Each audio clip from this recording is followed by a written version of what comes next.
Сулейман I вошел в историю не только как величайший султан Османской империи, но и как жестокий правитель, который без жалости казнил близких друзей, наложниц и родных сыновей.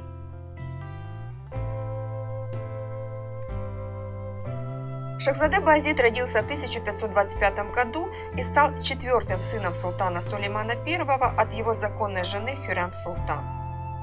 Как и все султанские наследники, он получил прекрасное образование, знал несколько иностранных языков, увлекался точными и гуманитарными науками.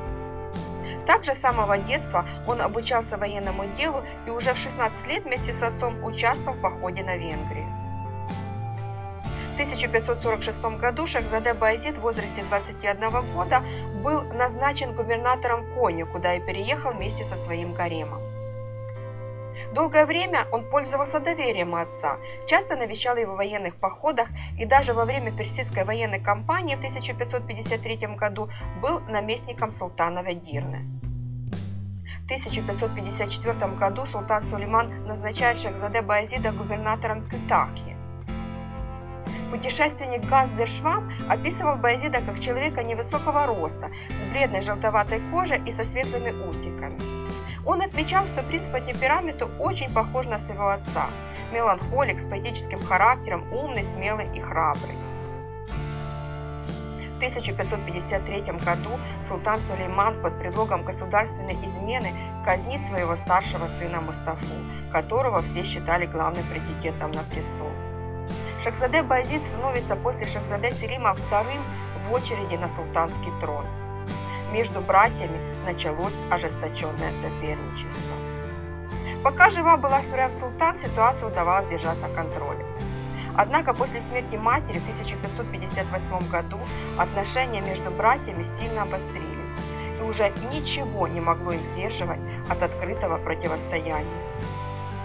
Султан Сулейман, опасавшийся государственного переворота, отправил обоих сыновей управлять удаленными от Стамбула провинциями империи. Шахзаде Селим был переведен из Манисы в Конью, а Шахзаде Баязид был отправлен в Амасию. Младший Шахзаде такое назначение счел оскорбительным и жаловался, что считает это падение с небес в ад. Баязид забрасывал отца просьбами вернуть его обратно в Кютахью, но султан Сулейман остался тверд в своем решении. Шахзаде Баязид хорошо осознавал, что пока жив его старший брат Селим, трона ему не видать. Но главной причиной желания у него бороться за султанат был закон Фатиха, согласно которому новый султан обязан был убить всех своих братьев и их сыновей. Баязид начал собирать армию. Он был фаворитом у янычар, которым он напоминал своего отца, от которого, по их мнению, унаследовал лучшее качество натуры. Также к армии Баязида присоединились бывшие сторонники казненного Мустафы. Он с легкостью набрал 30 тысяч воинов и выдвинулся в Конью против своего брата Селима. Узнав об этом, султан Сулейман расценил это как бунт против себя лично. Он объявил Шахзаде Баязида мятежником, запросил фетву на его казнь и отправил войска в помощь Шахзаде Селиму. Войска братьев встретились недалеко от Конья. Армия Селима, благодаря отцовской поддержке, обладала численным превосходством. Да и вооружены они были значительно лучше. Именно это решило исход битвы между братьями. Баязид с огромными потерями отступил в Амасию. Понимая всю опасность ситуации, он тут же пишет письмо султану, где молит его о прощении. Написал он письма и великому визирю Рустему Паше, и своей сестре Михримах с просьбой помочь вымолить прощение у султана. Султан Сулейман, получив просьбу сына о прощении, посчитал его недостойным этого самого прощения и приказал немедленно схватить мятежного Шахзаде. Баязиду ничего не остается, кроме как бежать за границу. Он и 4 его сыновей находят укрытие у сефевидского шаха Тахмаспа. Вначале все складывалось хорошо. Шах Тахмасп устроил Баязиду роскошный прием с широким размахом и дорогими подарками. Но вскоре Баязид узнает, что шах ведет переписку с султаном Сулейманом, о выкупе за него и его сыновей.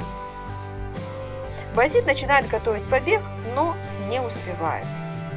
Шах Тахмас убивает людей Баязида, а его с сыновьями заключает под стражу.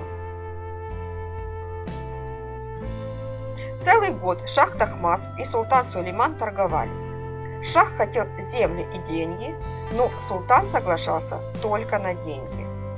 В итоге Шах уступил и согласился на 1 200 000 дукатов, но в итоге получил всего лишь 500 000 дукатов, так как остальную часть после сделки ему не выплатили. Султан Сулейман его просто обманул.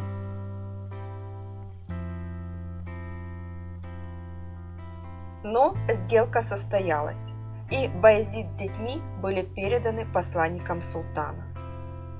Баязид предстал перед посланниками в изнеможденном состоянии, в грязной старой одежде и рваном головном уборе.